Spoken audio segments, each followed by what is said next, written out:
Hello everybody, welcome to our channel. Today I'm gonna show you how to manage Google Wallet on your VIVO X300.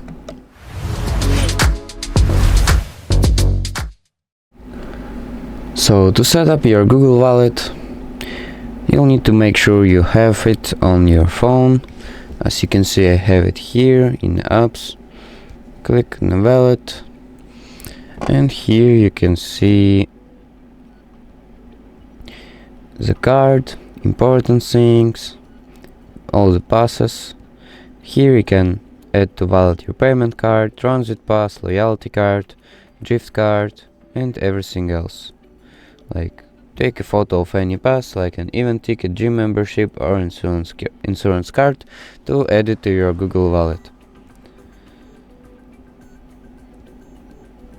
Basically, here you can set up your payment methods, passwords, payment setups, and switch accounts, or just manage your Google accounts.